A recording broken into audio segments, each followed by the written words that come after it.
लालची डाकिया। सुंदरपुर नाम के एक शांत गांव में रमेश नाम का एक डाकिया रहता था, जो अपनी कुशल डाक डिलीवरी के लिए जाना जाता था। हालांकि रमेश के मन में एक गुप्त दोष था, वह अत्यधिक लालची था। अपने साथ ले जाने वाले पत्रों और पैकेजों के आकर्षण का विरोध करने में असमर्थ रमेश अक्सर कुछ मूल्यवान पाने की उम्मीद में उनमें झांकते थे। एक दिन जब रमेश ने मेल को छांटा तो उसे गांव के बुजुर्ग श्री शर्मा को संबोधित एक सुंदर लपेटा हुआ पैकेज मिला। अपनी जिज्ञासा को नियंत्रित करने में असमर्थ रमेश ने ध्यान से पैकेज खोला। केवल अंदर एक दुर्लभ और कीमती रत्न पाया। उसकी आंखों की चमक से उसके घृणित इरादों का पता चल गया। श्री शर्मा को पैकेज देने के बजाय रमेश ने कीमती रत्न अपने पास रखने का फैसला किया। उन्होंने अपने कार्यों को तर्कसंगत बनाया, खुद को आश्वस्त किया कि उनके द्वारा वितरित किए गए अनगिनत अन्य पैकेजों में से कोई भी लापता पैकेज को नोटिस नहीं करेगा।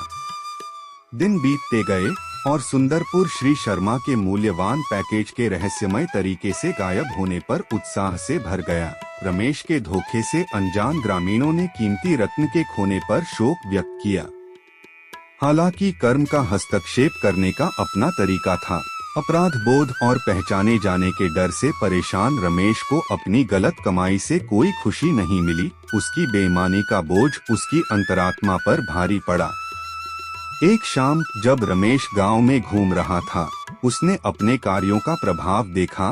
नुकसान से निराश और दुखी श्री शर्मा ने ग्रामीणों को संबोधित किया और अपने घनिष्ठ समुदाय में ईमानदारी और विश्वास के महत्व पर जोर दिया।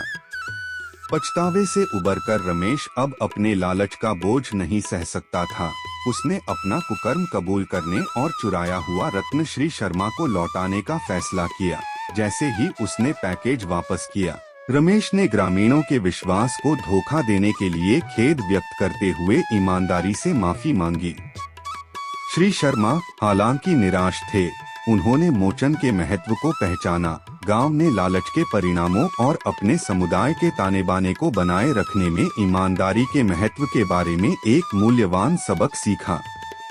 लालची डाकिया की कहानी एक अनुस्मारक के रूप में कार्य करती है कि ईमानदारी की कीमत पर धन की खोज अंततः आत्मविनाश की ओर ले जाती है। सुंदरपुर गांव में रमेश की कहानी एक सतर्क कहानी बन गई, जिसने सभी को सिखाया कि विश्वास और अखंडता का वास्तविक मूल्य किसी भी भौतिक संपत्ति के आकर्षण से कहीं अधिक है। इस प्रकार की रोचक कहानियों को सुनने के लिए हमारे इस चैनल को लाइक, शेयर और सब्सक्राइब करें। और हाँ, बेल आइकन जरूर दबाएं ताकि रोचक कहानियों का नोटिफिकेशन सबसे पहले आप तक पहुँचे।